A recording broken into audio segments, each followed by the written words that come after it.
హైడ్రా హైదరాబాద్లోని ఆక్రమణలపై బుల్డోజర్లతో విరుచుకుపడుతోంది. ప్రభుత్వ భూములను సంరక్షిస్తున్నామని చెబుతున్న హైడ్రాపై ఎందుకు హైకోర్టు పదే పదే మొట్టికాయలు వేస్తోంది? నిబంధనలకు విరుద్ధంగా హైడ్రా వ్యవహరిస్తోందా? రోజుకొక అంశంతో హైడ్రాపై ఎందుకు ధర్మాసనం ఆగ్రహం వ్యక్తం చేస్తోంది?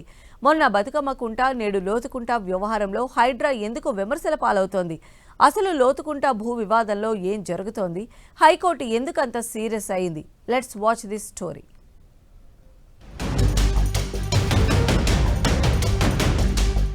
హైడ్రాకు హైకోర్టు మొట్టికాయలు.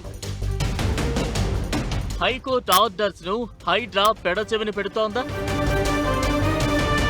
అసలు హైడ్రా రూల్స్ ప్రకారమే పనిచేస్తుందా? హైడ్రా తీరుతో ప్రభుత్వ యంత్రాంగంపై నమ్మకం పోతుందా? లోతుకుంట భూ వివాదంలో ఏం జరుగుతోంది? తెలంగాణ రాజకీయాల్లో గ్రేటర్ హైదరాబాద్ పరిధిలో ప్రస్తుతం మారుమ్రోగుతున్న పేరు హైడ్రా. హైదరాబాద్ పరిధిలోని చెరువుల పరిరక్షణ, ఆక్రమణల తొలగింపు లక్ష్యంగా దూసుకుపోతోన్న హైడ్రా తీరుపై ఇప్పుడు హైకోర్టు ఆగ్రహం వ్యక్తం చేసింది. నిబంధనలు పక్కన పెట్టి కేవలం ఆదివారం సెలవు దినాల్లో మాత్రమే కూల్చివేతలు చేపట్టడంపై హైకోర్టు తీవ్రంగా మండిపడింది. చట్టానికి అందరూ సమానమేనని, రూల్ ఆఫ్ లా అందరికీ వర్తిస్తుందంటూ హైడ్రా కమిషనర్ రంగనాథ్ పై ధర్మాసనం ఆగ్రహం వ్యక్తం చేసింది.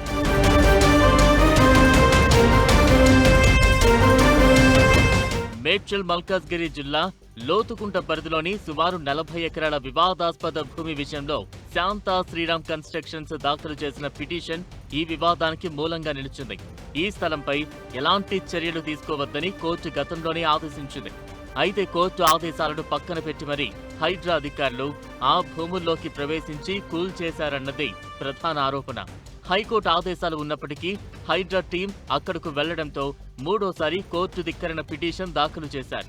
దీంతో నిబంధనలు ఉల్లంఘించినందుకు హైడ్రా కమిషనర్ రంగనాథ్ స్వయంగా కోర్టుకు క్షమాపణ చెబుతూ అఫిడవిట్ సమర్పించాలని స్పష్టమైన ఆదేశాలు జారీ చేసింది.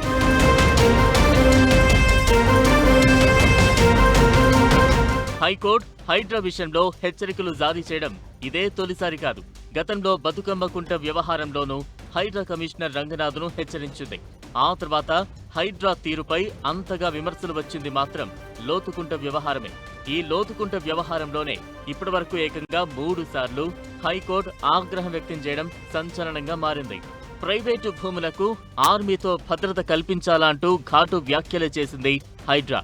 ఇదొక్కటే కాదు, గతంలో హుస్సేన్ సాగర్ బఫర్ జోన్లో మక్తా పరిసర వ్యవహారంలోనూ హైకోర్టు హైడ్రాకు చురకలంటించింది. అప్పుడు మక్తా ప్రజలకు హైడ్రా క్షమాపణలు చెప్పింది.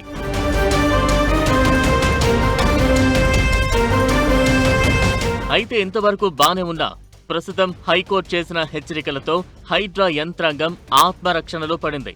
గతంలో కేవలం హైడ్రా పేరుతో నేరుగా వెళ్లి కూల్చివేతలు చేపట్టిన అధికారులు ఇకపై రెవెన్యూ, జీహెచ్ఎంసీ, నీటిపారుదల శాఖల సమన్వయంతో చట్టబద్ధమైన నోటీసులు ఇచ్చిన తర్వాతే చర్యలు తీసుకోవాల్సిన పరిస్థితి ఏర్పడింది. గ్రేటర్ హైదరాబాద్ పరిధిలో ఆక్రమణలకు గురైన చెరువులు, కుంటలు, ప్రభుత్వ భూములను రక్షించడమే లక్ష్యంగా రేవంత్ సర్కార్ హైడ్రాను రంగంలోకి దించింది.